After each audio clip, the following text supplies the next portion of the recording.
សួស្តីអ្នកនរឥឡូវនេះយើងបន្តពីមេរៀនរបស់យើងពីមុនមកទៀតពីមុនមកយើងបានធ្វើការលើកកូដ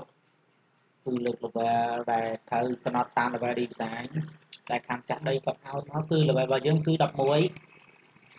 ញ្ចឹងយើងលើកហើយ level របស់យើងអញ្ចឹងយើងបាន add របស់វាគឺយើងបានឲ្យនេះគឺ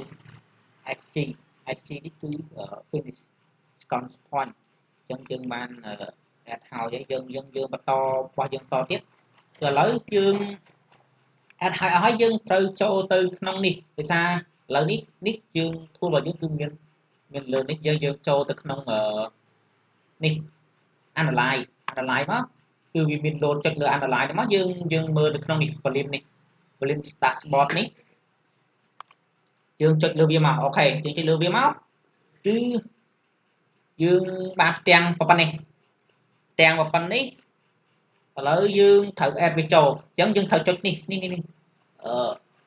នេះ scratch new volume surface នេះគេឲ្យមកនៅលើ screen របស់យើងនេះទៅ scroll យើងចុចទៅលើហ្នឹងមកឥឡូវវាលើកផ្ទាំងប៉ុណ្ណេះនេះ scratch surface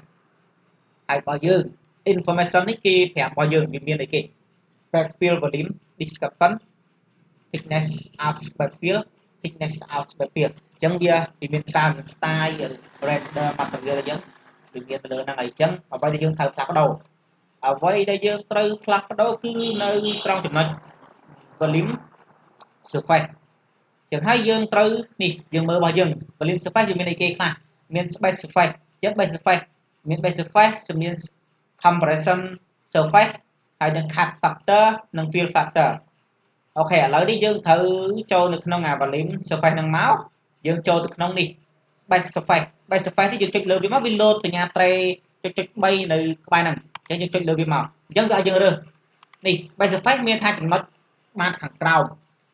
របស់ existing របស់យើងគឺដីដើមរបស់វាអញ្ចឹងដីដើមរបស់យើងនេះយើងដែលយើងបង្កើតគ្រប់ខ្វាញ់មិញគឺយើងបង្កើត surface របស់វានេះគឺ EG អញ្ចឹងអាហ្នឹងគឺ existing របស់វាដំបូងគេហើយអាហ្នឹងយើងត្រូវ add ហ្នឹងចូលមកនេះយើង add ចូលមកបានប៉ុណ្ណេះមួយទៀត compression surface នេះ compression surface យើងចុច compression surface ហ្នឹងមកគឺយើងឃើញប្រែដូចគ្នាអញ្ចឹងហើយអញ្ចឹងយើងចុចលើហ្នឹងcompression surface នេះគឺចំណុចបើយើងនិយាយងាយយល់គឺចំណុច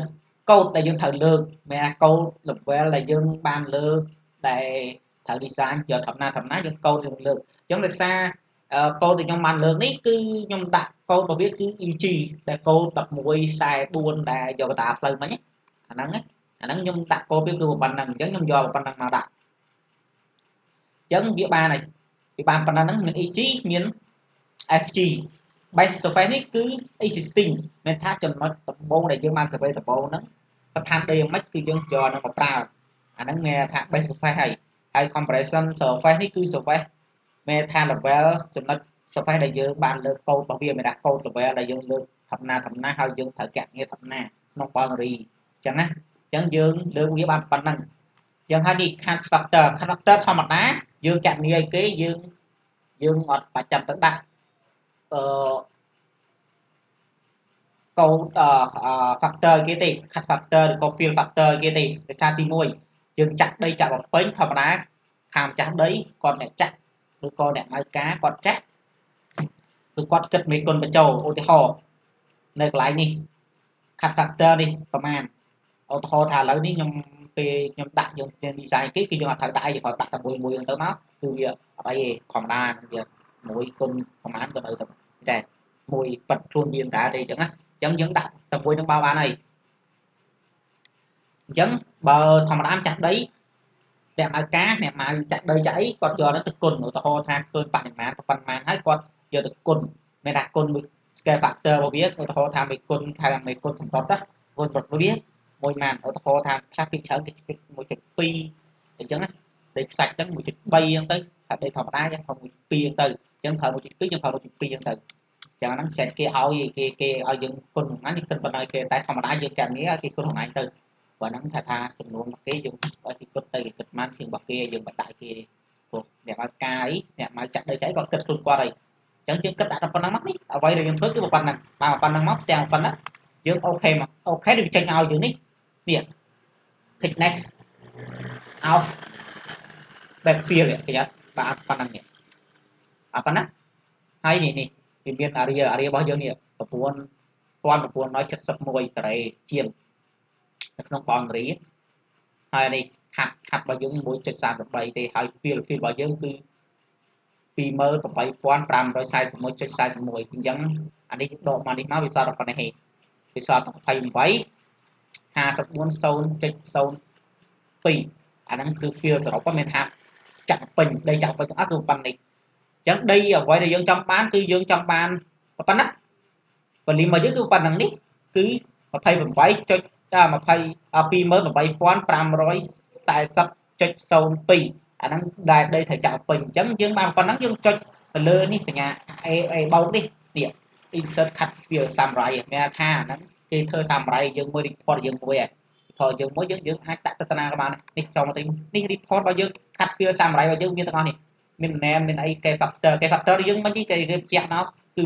យើងអត់បានដាក់គេទេយើងដាក់តែមួយទេអញ្ចឹងយើងប៉ុណ្ណឹងមួយគុណឲ្យចំនួន field ប៉ុណ្ណឹងគឺស្មើប៉ុណ្ណឹងដែរនឹងយើងដាក់តែមួយដែរបើម្ចាស់ដីគាត់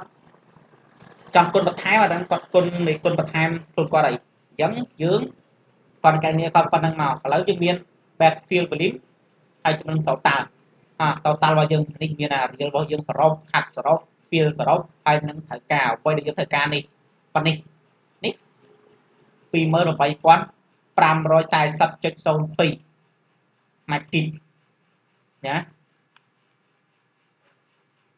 អញ្ចឹងយើងបានប៉ុណ្ណឹងអូខេឥឡូវរបស់យើងនេះបាត់រីចោលមកឥឡូវយើងបានប៉ុណ្ណឹង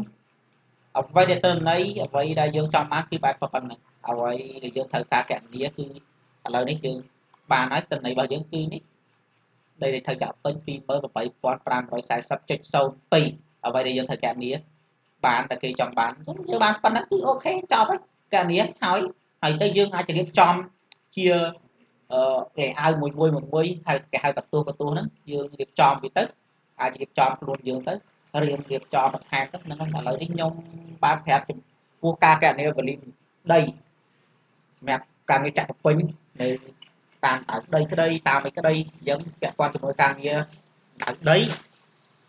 អីផ្សេងយើងត្រូវទៅក្របវាបន្ថែមច្រើនជាងនឹងដោយសារនេះយើងដីចាក់ពេញទៅវាទៅតែទេយើងទៅទៅជាក្រប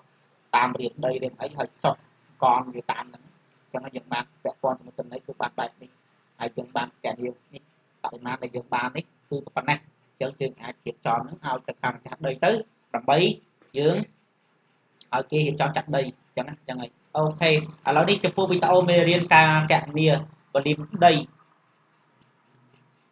ដីចាក់ពេញដៅដីដែរហ្នឹងយើងបានចប់សម្នេះហើយហ្នឹងហើយចំពោះការងារទាំងអស់នេះគឺយើងអាចយកទៅប្រើប្រាស់បានហ្នឹងហើយតាំងពីដើមដល់ចប់ខ្ញុំបានដូចជា detail បន្ថែមហើយមានបញ្ហាអីបន្ថែមទៀតអាចឆាតសួរឬក៏ comment សួរអីបានហ្នឹងហើយអរគុណច្រើនជំរាបលា